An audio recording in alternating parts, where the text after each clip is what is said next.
और सबसे पहले बात मुहर्रमुल हराम की। ये शाह मशरक़ैन है, ये अर्श एहतशाम है, नबी का नूर ऐन है, ये क़िबला अनाम है, हुसैन है इमाम है, इमाम है हुसैन है। या हुसैन हुसैन या हुसैन, या हुसैन हुसैन या हुसैन। मध्य प्रदेश में कोरोना कहर के बीच आशुरा मजालिस का आगाज़ हो गया है। हुकूमत की जानिब से हालांकि आशुरा मजालिस में सिर्फ 5 लोगों के ही शिरकत करने की इजाज़त दी गई है।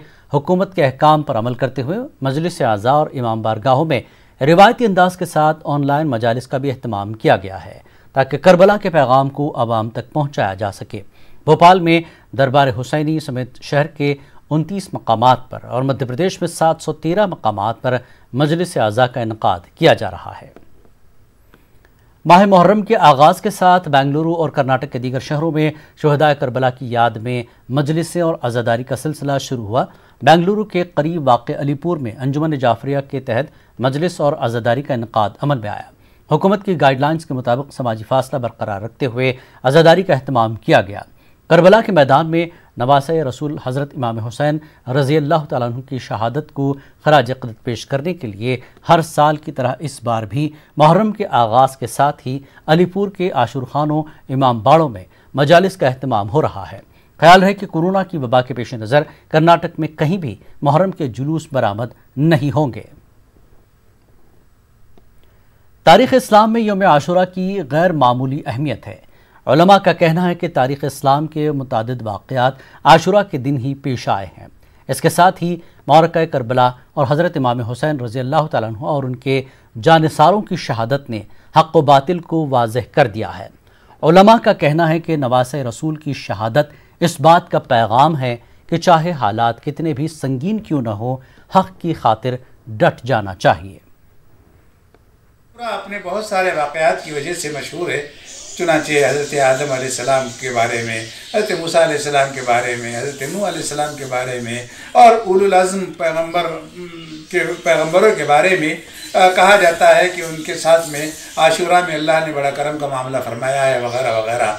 चुनांचे हज़रत हुसैन रज़ियल्लाहु तआला अन्हु की शहादत भी आशुरा ही को पेश आई है और करबला के मैदान में जो हक़ और नाहक़ का गोया रज़्म जो गर्म हुआ था और मैदान कारज़ार में जिस तरह की मुकाबला आराई हुई थी उसमें हज़रत हुसैन रज़ियल्लाहु तआला अन्हु की शहादत हुई, जो तारीख़ का एक बाब। कोरोना वबा के ख़तरे और सरकारी गाइडलाइन के पेश नज़र इस मरतबा माह मुहर्रम में अशरा मजालिस का इनकाद इमाम बारगाहों में नहीं किया जा रहा है। ताहम पैगाम करबला और तालीमात इमाम हुसैन को आम करने के लिए मेरठ में इमाम हुसैन फाउंडेशन की जानिब से खुसूसी एहतमाम किया जा रहा है। शहर के ख़ास चौराहों पर होर्डिंग और बैनर पोस्टर लगाए गए हैं। कोरोना वबा के ख़तरे के पेश नज़र इस साल माह मुहर्रम में इमाम बारगाहों में तो मजालिस का इनेकाद नहीं किया जा रहा है, लेकिन मेरठ में इमाम हुसैन फाउंडेशन की जानिब से बैनर और पोस्टर्स पूरे शहर में लगाए गए हैं। ख़ास तौर पर जो अहम चौराहे हैं, ख़ास चौराहे हैं, वहाँ पर बैनर पोस्टर ख़ास तौर पर लगाए गए हैं और बड़े साइज़ में इन चौराहों पर ये पोस्टर लगाए गए हैं ताकि जो मजालिस से इमाम हुसैन का एक पैगाम लोगों तक पहुँचता था, इत्तेहाद का, मोहब्बत का और जुल्म के ख़िलाफ़ खड़े होने का, वो इन बैनर और पोस्टर्स के ज़रिए लोगों तक पहुँचे। इस वक्त हमारे साथ यहाँ पर इमाम हुसैन फाउंडेशन के ही ज़िम्मेदारान और मेंबरान और वो वॉलंटियर्स मौजूद हैं जिन्होंने ये काम अंजाम दिया है बड़ी मेहनत के साथ। खुर्शीद भाई, किस तरह से इमाम हुसैन फाउंडेशन ने ये सोच के मुहिम स्टार्ट की? देखिए, जैसा कि सारी दुनिया को मालूम है कि कोरोना का वो चल रहा है, जिसकी दहशत है, जिसकी वजह से सारे प्रोग्राम्स नहीं हो पा रहे हैं, लेकिन इमाम हुसैन का जो पैगाम हर साल दिया जा रहा था उसमें ये यंग ब्लड इमाम हुसैन फाउंडेशन ने जो है बड़ा काम किया है। इन्होंने शहर के मुख्तलिफ चौराहों पर जो है होर्डिंग और पोस्टर और ले जाके उससे एक पैगाम देने की कोशिश की है। पहले आप देखते थे कि बड़ी बड़ी मजालिस होती थी, बड़े बड़े साउंड सिस्टम लगते थे, बड़े बड़े उलमा आते थे और अपने पैगाम को देते थे और लोग सुनते थे और उस पर अमल करते थे। तो उसमें थोड़ी सी तब्दीली आई है कि अब जो है एक लिख के जो है लोगों तक पैगाम पहुँचाया जा सके। आप लोगों ने किस तरह से इसकी तैयारी की, कहाँ कहाँ लगाया है और किस तरह से मटेरियल कलेक्ट किया, कैसे किया? बिस्मिल्लाहिर्रहमानिर्रहीम। पहले तो जितने भी यंग ब्लड हम सब लड़के थे, सब ने पहले मीटिंग करी, फिर कहा इस बार के क्या किया जाए, क्योंकि मजलिस वगैरह नहीं होंगी, मातमदारी नहीं होंगी, इमाम बाड़े बंद रहेंगे। तो मैसेज तो पहुंचाना था, किसी भी हाल में पहुंचाना था, आज़ादारी हर हाल में। तो फिर ये डिसाइड किया गया कि भाई हम अपने जो बड़े बड़े होर्डिंग्स हैं वो लोगों के लिए मैसेज पहुँचाए जाएँ, बड़े बड़े चौराहे जो हमारे मेरठ के हैं वहाँ पर लगाया जाए, ताकि लोगों को पता चले कि आज़ादारी अभी भी कायम है, वो किसी भी वायरल या किसी उसकी वजह से बंद नहीं हुई है। बाकी हमने मजलिस वगैरह जो हम करते थे वो बंद कर रखी है, मगर ये होर्डिंग से हमारे मैसेज जाएंगे तो ताकि हमारी आज़ादारी कायम रहे। हमारा जितना भी यूथ है वो इस सब चीज़ों के लिए बहुत अवेयर है। कोरोना वायरस को देखते हुए और लॉकडाउन को देखते हुए हमने ये प्लान किया कि हम इस बार मजालिस को एक जगह बैठ कर नहीं कर पाएंगे, क्योंकि गाइडलाइंस का भी ध्यान रखना है, लॉकडाउन का भी ध्यान रखना है। उन सब को देखते हुए ये होर्डिंग्स प्लान किए गए, ऑनलाइन मजालिस प्लान की गई हैं, स्टिकर्स प्लान किए गए हैं, और इसी तरीके से हमने शहर के मुख्तलिफ चौराहों पर इन होर्डिंग्स को लगाया है। और जैसे कि आप हम सर्किट हाउस है शहर का, और बेगम पुल है, परतापुर है, और रेलवे रोड है, गंगानगर, मुख्तलिफ चौराहे हैं, जगह जगह पर हमने इमाम हुसैन के पैगाम को आम करने की कोशिश की है। और हमारा यूथ के लिए ये पैगाम है कि हम सब लोग गवर्नमेंट की गाइडलाइंस को ध्यान में रखें और उसको मद्देनजर रखते हुए ही मुहर्रम को आगे बर्पा करें। जिस तरह से इस बार कोरोना की वजह से मजालिस का इनेकाद, इज्तिमाई तकरीबात का इनेकाद नहीं किया जा सकता, लोग नहीं इकट्ठा हो सकते, तो इन पोस्टर और बैनर के ज़रिए उस पैगाम को पहुँचाने की कोशिश की गई है। इस तरह से इस बार ऑनलाइन मजालिस का इनेकाद होगा। ये बैनर और पोस्टर भी इमाम हुसैन के उसी पैगाम को आम करने का एक ज़रिया बनेंगे। तंजीर अंसार, न्यूज़ 18, मेरठ। माह मुहर्रमुल हराम के आगाज़ के साथ ही अलमों की इस्तादगी अमल में लाई जाती है। आंध्र प्रदेश करनूल के कदीम शहर में वाक़ई तारीखी भंडारी आशूर खाना में इस बार भी अलम बिठाए गए। इस भंडारी आशूर खाना में पिछले 150 साल से अलम बिठाए जाते हैं। आशूर खाने के मुतवल्ली मोहम्मद अल्ताफ़ हुसैन ने कहा कि कोविड की वजह से हुकूमत की जानिब से जारी करदा उसूल ज़वाबित के मुताबिक ही अलम की ज़ियारत करवाई जाएगी। 1872 से हमारे पास आलम बिठाए जा रहे हैं। 1 तारीख से 10 तारीख तक पूरे मुहर्रम के 10 दिन बिठाए जाते हैं, और यहाँ पर दूसरे सभी मज़हब के लोग इधर आते हैं जाते हैं। मास्क लगा के आना और सैनिटाइज़र, बाहर हमारे पास सैनिटाइज़र है तो सैनिटाइज़र कर लेके आना। जब ज़ियारत करने देते नहीं तो ज़ियारत करने नहीं देते।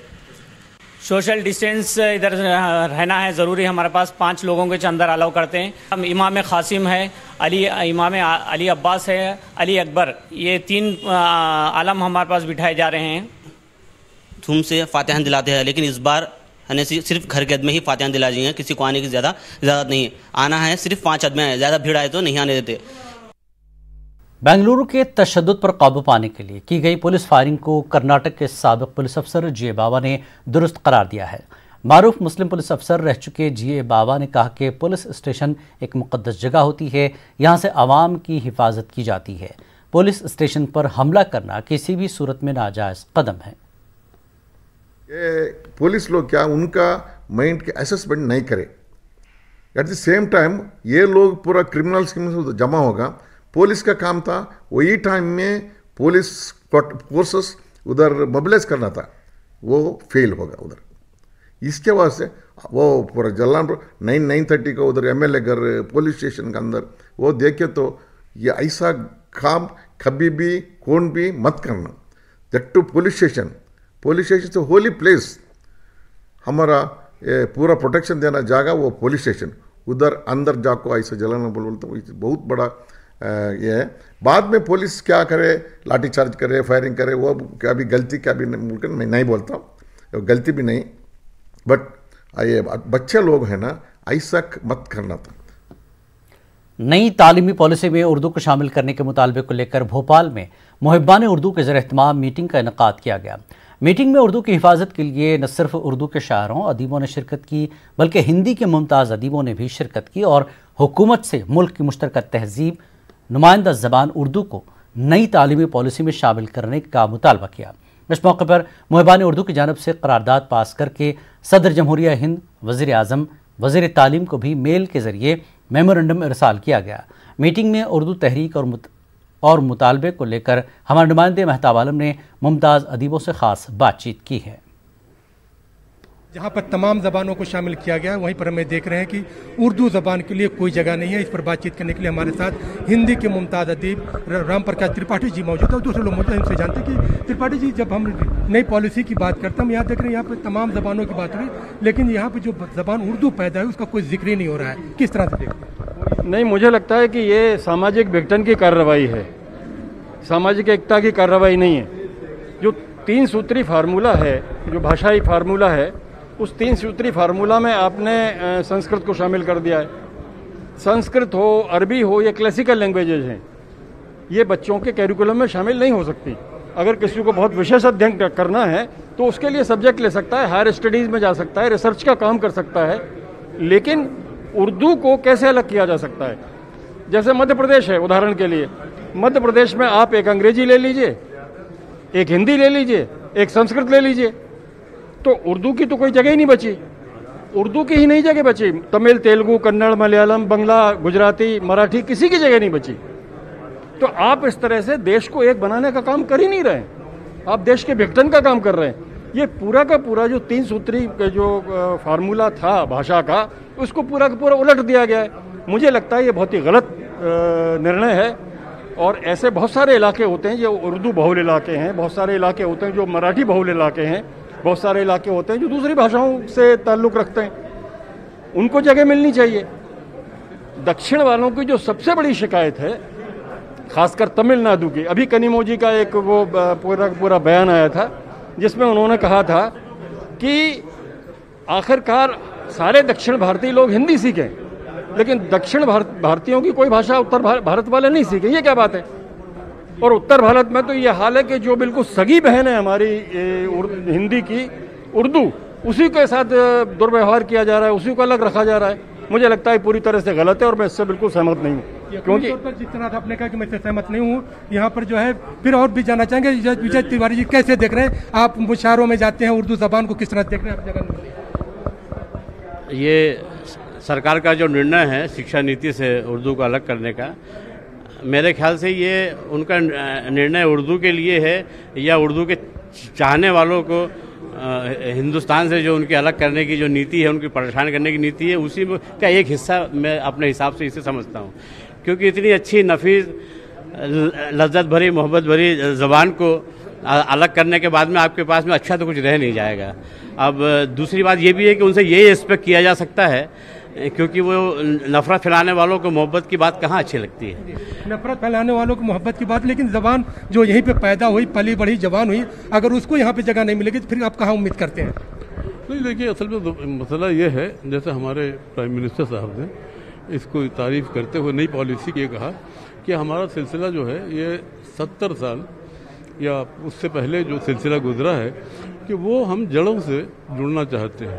अब मैं जानना ये चाह रहा हूँ कि साहब वो जड़ें हमारी कितनी हैं और कहाँ कहाँ हैं। अगर इसमें एक जड़ भी इधर से उधर की तो पौधा बेजड़ हो जाएगा। अब उर्दू या हिंदी कोई भी बात कर दे, अगर उसमें से एक आपने इधर किया, जहाँ तक उर्दू का मामला है, उर्दू सबसे बड़ी कमज़ोरी ये है कि बंटवारे के फ़ौरन बाद ये मजहबी ज़बान हो गई, जबकि हिमाकत ये है कि मजहबी है ही नहीं है, ये तो अवामी ज़बान है, जैसा इसके नाम से जाहिर है। दूसरी बात क्या हुई, आज गुज़श्ता अगर आपने 10-15 साल का हिंदी लिटरेचर देखा हो, अदब पढ़ा हो, तो मैक्सिमम उर्दू अल्फाज उसमें इस्तेमाल हो रहे हैं। सिर्फ रस्मुल ख़त का मसला है जिससे आपने मुसलमान बना रखा है। तो ये यकीनन ऐसा मामला है जिससे आप मजहब से जोड़ते हैं, जो गलत है। आज हिंदी वाले जो कुछ लिख रहे हैं वो उर्दू में लिख रहे हैं। यकीनी तौर पर जो है जिस तरह से आपने कहा, और एक बहुत अहम सवाल है, क्यों प्रोग्राम का ऑर्गेनाइज किया? देखिए, ये प्रोग्राम हमने इसलिए ऑर्गेनाइज किया है कि हम ये चाहते थे कि उर्दू के अदीब और शायर और फनकार लोग यहाँ पर हाजिर हों और उर्दू की अहमियत को हम लोगों के सामने जाहिर करें, और सरकार तक एक मेमोरेंडम हम इनके जरिए पहुँचाना चाहते हैं इन लोगों के हस्ताक्षर के साथ कि जो हम राष्ट्रपति जी को और प्रधानमंत्री जी को और मानव संसाधन मंत्रालय में देना चाहते हैं कि उर्दू ज़बान को पहले की तरह इसमें शामिल किया जाए। क्योंकि अब ये मजबूरी हो गई है कि अंग्रेजी, हिंदी तो पढ़ना और संस्कृत, अब ये पढ़ना तो मजबूरी हो गई और उर्दू के लिए कोई चॉइस नहीं बचती, क्योंकि हम 3 ही सब्जेक्ट ले सकते हैं। तो उर्दू को वापस उसकी जगह मिले, सिर्फ इसी की लड़ाई है, क्योंकि उर्दू भारत की बेटी है और मोहब्बत की ज़बान है। उर्दू भारत की बेटी है, हिंदुस्तान की ज़बान है और हिंदुस्तान में ज़बान जो पैदा हुई पली बड़ी और पूरी दुनिया में जानी जाती है, अगर उसको यहाँ पे मकाम नहीं मिलेगा तो फिर कहाँ मिलेगा। इस सवाल के साथ जो है यहाँ पे तमाम लोग एक मुशावरत कर रहे हैं और एक मेमोरेंडम तैयार करके सदर जमहूरिया हिंद, वज़ीर आज़म और वजारत जो है नई को जो है उसमें तो वज़ीरत तालीम को जो है ये पेश किया जाएगा ताकि उर्दू को उसका हक मिल सके। कैमरामैन बैद खान के साथ मेहताब आलम, न्यूज़ 18 भोपाल। तकरीबन 4 महीने जेल में रहने के बाद तबलीगी जमात से ताल्लुक़ रखने वाले 2 कारकुनों को इलाहाबाद की जिला अदालत से जमानत मिल गई है। तबलीगी जमात से ताल्लुक़ रखने वाले केरल के अशरफ पीके और मगरबी बंगाल के शहजान अली को गुज़श्ता 21 अप्रैल को 30 जमातियों के साथ इलाहाबाद के तबलीगी मरकज़ और मुस्लिम मुसाफिर खाने से गिरफ्तार किया गया था। 30 गिरफ्तार शुदा जमातियों में 16 कारकुनों का ताल्लुक़ बैरून मुल्क से था। तबलीगी मरकज़ से गिरफ्तार होने वाले कारकुनों पर मकामी पुलिस ने कोरोना वायरस फैलाने और आलमी वबा की गाइडलाइन की खिलाफ वर्जी के तहत मुकदमा दर्ज किया था। गिरफ्तार शुदा तबलीगी जमात के कुछ कारकुनान की जमानत हो गई है, जबकि बेशतर कारकुनान अभी भी नैनी सेंट्रल जेल में बंद हैं। 2020 को इलाहाबाद में 16 विदेशियों, जिसमें से 7 इंडोनेशिया के और 9 थाईलैंड के थे, 16 विदेशी जमातियों सहित 30 जमातियों को गिरफ्तार किया गया था, जिसमें से अशरफ पीके जो कि केरल के थे और शहजान अली जो कि 24 परगना वेस्ट बंगाल के थे। इन पर धारा 188, 269, 270, 271 IPC और 3 महामारी अधिनियम व 14B व 14C विदेशी विषयक अधिनियम में इनको चालान किया गया था। कोर्ट में इनकी जमानत प्रार्थना पत्र शहजान अली और अशरफ पीके की पेंडिंग थी, जो 3 महीने तक कोर्ट चल रही थी। उसके बाद इनकी जमानत प्रार्थना पत्र की सुनवाई अपर जिला जज द्वारा की गई और इनकी जमानत स्वीकार कर ली गई है। बंगाल में आज लॉकडाउन के दौरान हवाई व ट्रेन सर्विस भी मुअत्तल रही। ताहम हावड़ा रेलवे स्टेशन के बाहर मुसाफिरों की भीड़ देखी गई। रोजगार के लिए लोग एक बार फिर दीगर रियासतों का रुख कर रहे हैं। ऐसे में मुसाफिरों को स्टेशन के बाहर परेशान हाल देखा गया। रियासत के देही इलाकों से कोलकाता आए मुसाफिरों को रेलवे पुलिस की जानिब से खाना फराहम किया गया। बंगाल में 2 दिनों का मुकम्मल लॉकडाउन शुरू किया गया है। कल भी लॉकडाउन था और आज भी लॉकडाउन है। आप देख सकते हैं लॉकडाउन के दौरान पूरा कोलकाता, बंगाल के मुख्तलिफ जिलों में भी बंद का माहौल है। तमाम तरह की सरगर्मियां बंद है। लॉकडाउन के दौरान हवाई और ट्रेन सर्विस भी बंद है, लेकिन रेलवे स्टेशन के बाहर लोगों की भारी भीड़ देखी जा रही है। ये पहला हफ्ता है जब मुकम्मल लॉकडाउन के दौरान ट्रेन सर्विस बंद हुई है। आप देख सकते हैं कि किस तरह से लोगों की भीड़ है। इन्हें नहीं मालूम था कि ट्रेन सर्विस बंद है और वो दूर दराज के इलाकों से कोलकाता के हावड़ा स्टेशन में पहुंचे हैं। यहाँ आकर उन्हें मालूम हुआ है कि ट्रेन बंद है, जिसके बाद ये लोग स्टेशन के बाहर ही बैठे हैं। लोगों की एक बड़ी तादाद है जो दीगर रियासतों में जाने के लिए हावड़ा स्टेशन आई थी, लेकिन अब वो परेशानी के शिकार हो रहे हैं क्योंकि ट्रेन सर्विस बंद है। आइंदा कल ट्रेन चलेंगी और इसके लिए लोग इंतजार कर रहे हैं। हमारे साथ है कुछ लोग, हम इनसे भी बातचीत करते हैं। हम लोग का गाड़ी 19 तारीख टिकट था, आने में थोड़ा लेट हो गया, बस लेट हो गया, इसी तरह बस ट्रेन छोड़ दिया था, टाइम पर पहुंच नहीं पाया, इसीलिए बाद में लॉकडाउन हो गया। परेशानी तो हो रही है, तो क्या करो, टिकट नहीं है, मैं बाहर नहीं जा पाया। 3 दिन हो गया, आज खाने के नहीं मिल रहे हैं, क्या करो। ज़्यादातर लोग इसमें ऐसे ही हैं जो मजदूर तबके के हैं और मजदूरी करते हैं और अब जो काफ़ी दिनों पहले आए थे, लॉकडाउन के दौरान आए थे, अब उनके लिए रोजी रोटी का एक बड़ा मसला है और यही वजह है कि वो वापस उन रियासतों में जा रहे हैं जहां वो रोज़गार से जुड़े थे। तो स्टेशन के बाहर लंबी भीड़ है, लोगों की भीड़ है। हालांकि पुलिस की तरफ से ऐसे लोगों के लिए खाने पीने के इंतजामात किए गए हैं जो ट्रेन के लिए स्टेशन के बाहर बैठे हैं और जिनकी ट्रेन जो है वो मनसूख हुई है, तो इन लोगों के लिए खाने पीने का इंतज़ाम किया गया है। लेकिन अब इन्हें मालूम नहीं है कि इन्हें ट्रेन कब मिलेगी और ये अपने मंजिल को पहुंचेंगे। तो एक बड़ी तादाद अब ऐसी है बंगाल के लोगों की जो अब वापस मजदूरी के लिए उन रियासतों में वापस जा रहे हैं जहां से वो वापस लौटे थे, क्योंकि अब इनके लिए रोजी रोटी का एक बड़ा मसला है। कैमरामैन अभिजीत के साथ शबाना एजाज, न्यूज़ 18 उर्दू। मुल्क की मुख्तलिफ रियासतों में आ रहे सैलाब का असर अब अलीगढ़ की ताला सनत पर भी नजर आने लगा है। कोरोना वबा, लॉकडाउन के सबब तालाब सनत ताला सनत पहले ही बदहाली का शिकार थी, अब सैलाब ने इसमें मजीद इजाफा कर दिया है।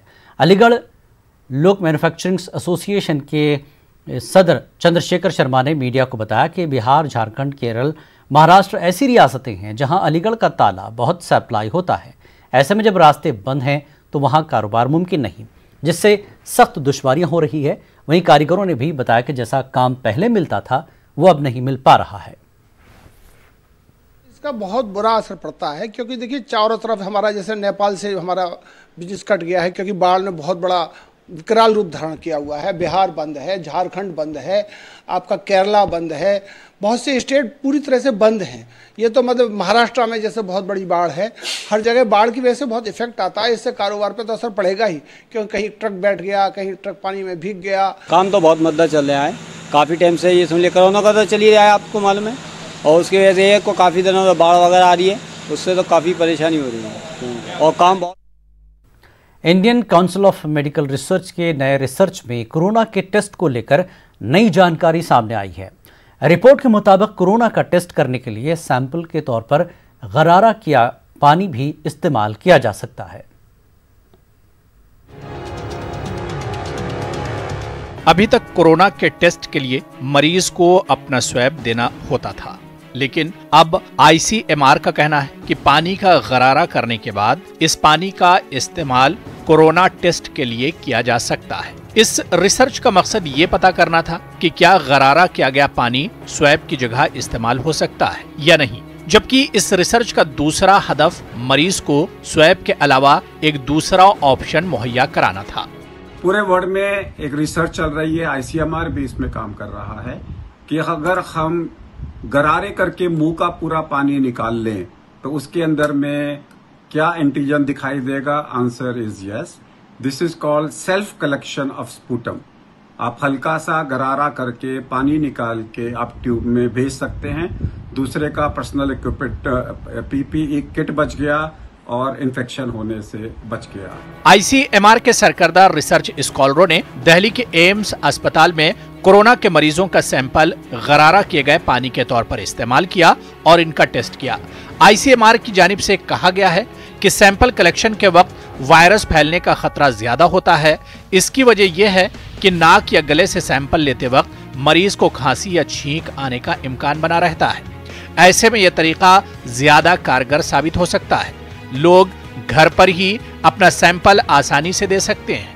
कोविड-19 टेस्ट को लेकर अच्छी खबर है, इससे घर बैठे भी कोरोना का टेस्ट हो जाएगा। हालांकि जो मरीज शदीद तौर पर बीमार है उनके लिए यह तरीका कारगर नहीं है। इसके साथ ही बच्चों के लिए भी ये कारगर नहीं है, क्योंकि मुमकिन है कि वो गाइडलाइंस पर अमल नहीं कर पाए। इब्तिदाई जांच के नतीजे दिखाते हैं कि कोविड का पता लगाने के लिए स्वैब की जगह गरारा किया पानी कारगर ऑप्शन हो सकता है। ऐसे में अगर इस ऑप्शन को चुना जाता है तो ये काफी सहल होगा। कोरोना टेस्ट को लेकर एक नई जानकारी सामने आई है। ICMR और इंडियन मेडिकल काउंसिल के अनुसार अब गार्गल किए हुए पानी से भी कोरोना टेस्ट किया जा सकेगा, लेकिन ये टेस्ट गंभीर रूप से बीमार और बच्चों पर नहीं लागू होगा। कैमरा पर्सन विपिन के साथ प्रीति श्रीवास्तव, न्यूज़ 18 दिल्ली। मुमरा में कोविड मरीजों की तादाद में कदरे कमी आई है। इसी को देखते हुए यहाँ के कालसिकर अस्पताल को अब आम मरीजों के लिए खोल दिया गया है। इस अस्पताल को 29 अप्रैल को कोविड अस्पताल बना दिया गया था। इस अस्पताल में सरकारी स्कीम के तहत कई तरह के इलाज मुफ्त होते हैं। 17 जुलाई को असम के कोकराझार में ट्रेनिंग के दौरान पहाड़ से गिरकर लेफ्टिनेंट आकाश चौधरी शहीद हो गए थे। आकाश की शहादत को 1 माह से ज्यादा का वक्त गुजर चुका है और शहीद आकाश के अहल खाना का इल्जाम है कि अब तक हुकूमत की जानिब से उनको किसी तरह की मदद हासिल नहीं हुई। यूपी हुकूमत की बेरुखी से नाराज शहीद आकाश के अहल खाना अब मेरठ कलेक्ट्रेट में धरने पर बैठ गए हैं और हुकूमत से मुतालबा किया कि ख़ानदान के एक फ़र्द को सरकारी नौकरी देने के अलावा उनके इलाके में शहीद आकाश का मुजस्समा लगाया जाए और एक सड़क भी आकाश के नाम से बनवाई जाए।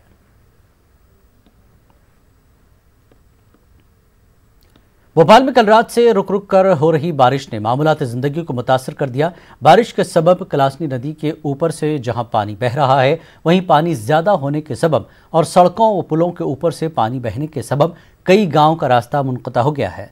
महकमा मौसमियात ने भी आइंदा 24 घंटों में रियासत के होशंगाबाद, बैतूल, हरदा, जबलपुर, नरसिंहपुर, सिवनी, विदिशा, सीहोर, उज्जैन, देवास, कटनी समेत 22 अजला में तेज बारिश होने का अलर्ट जारी कर दिया है। बंगाल में आज मुकम्मल लॉकडाउन के दौरान जहां कोलकाता में सन्नाटा छाया रहा, वहीं शहर में हुई तेज बारिश से भी लोगों को परेशानियों का सामना करना पड़ा।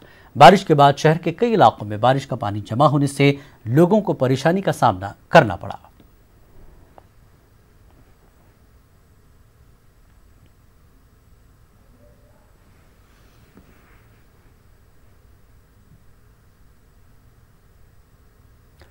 औरंगाबाद के हरसोल डैम की सतह अब खतरे के निशान को पार कर गई है। औरंगाबाद म्युनिसिपल एडमिनिस्ट्रेटर आस्तिक कुमार पांडे ने डैम का मुआयना किया और डैम के करीब लोगों के जमा होने पर पाबंदी आयद कर दी, जिसके तहत अब मकामी अफराद डैम के करीब नहीं जा सकते। आस्तिक कुमार पांडे के मुताबिक अगर कोई डैम के करीब पाया गया तो उसके खिलाफ कानूनी कार्रवाई की जाएगी। इसी तरह कमिश्नर ने डैम के अतराफ आबाद बस्तियों के बाशिंदों को इत्मीनान दिलाया कि उनके तहफ़्फ़ुज़ को यकीनी बनाने के लिए तमाम तर इक़दाम किए जाएंगे।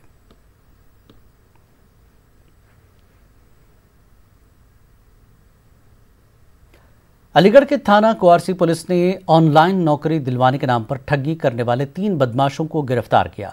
तीनों बदमाश ऑनलाइन ठगी करके नौकरी दिलाने का काम करते थे। एसपी सिटी अभिषेक ने प्रेस कॉन्फ्रेंस करते हुए इसकी जानकारी दी।